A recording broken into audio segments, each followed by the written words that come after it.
When was the last time you took an internet paper and went to the doctor and said, but doctor, I read this on the internet? Oh my God, how many times? and I apologize. I think I apologize to my doctor as well. It happens all the time, right? Okay. And not just with me. Now it's even, in fact, goes to my parents, right? So when you speak to your parents and they say, we're having this problem, you go online and you check. So he's online, got it. Yeah, so I'm going to ask you another one because yours was too easy. There are 12 venture funds over here, okay? Will you fund one of them tomorrow?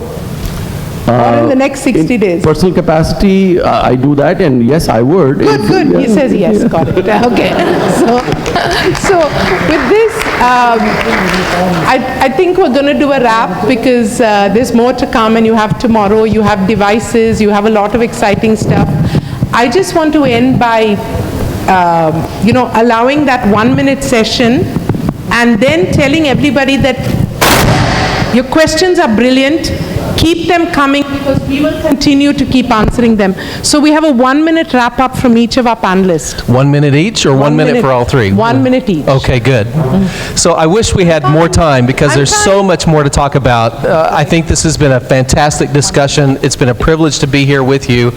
But the one thing I want to leave you with, because I think it's so important, the role that physicians and nurses play in the decision making in terms of how you're going to use technology in the organization. I visit hospitals all around the world, and during those visits, what I'm doing is evaluating their use of information technology to improve health care for their patients. So there's two questions that I always ask when they present to me, they show us their governance model of how they manage their information technology infrastructure. The two questions I always ask is, are your physicians included in your governance process? Are your nurses included in your governance process?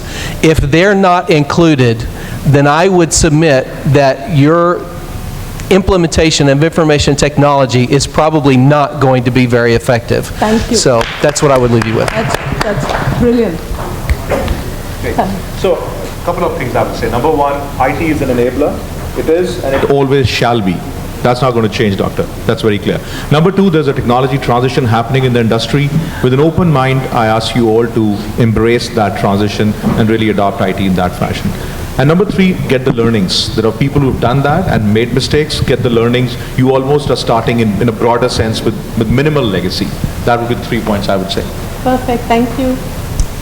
Yeah, so, and this is my time to sort of do a little advert on Oracle, right? So we are we are smack in the middle of this, in that sort of smack world. I think you are going to see a tremendous amount of exciting stuff starting to happen with sort of the effects of mobility, with the effect of data explosion, data capture, and analytics being driven out of it. I think so. So stay tuned, give opportunity to a whole lot of people who bring these ideas to you. Be open to sort of these ideas. That seems to be the theme sort of from the panel. And yeah, and I think we will make mistakes, but I think we will get it right as well, because there are various other industries that this has already happened.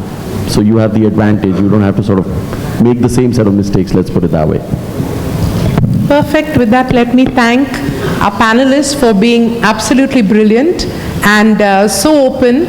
Let me thank all of you as an audience. Tremendous inputs from all of you over here.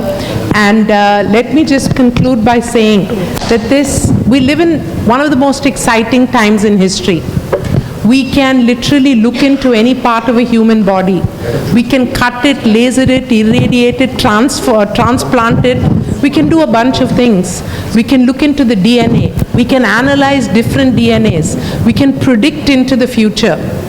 And yet, at the very same time, people in many parts of the world, not just in India, are being denied basic care, whether it's an antibiotic or an oral rehydration to save a baby's life.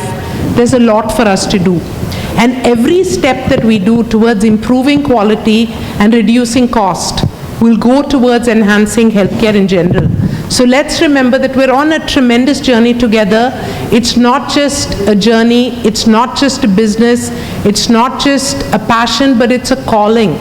and all of us are crusaders on this path. So let's put the energy and the openness of spirit and mind to work together to create this new way, to create this path forward and make something special happen.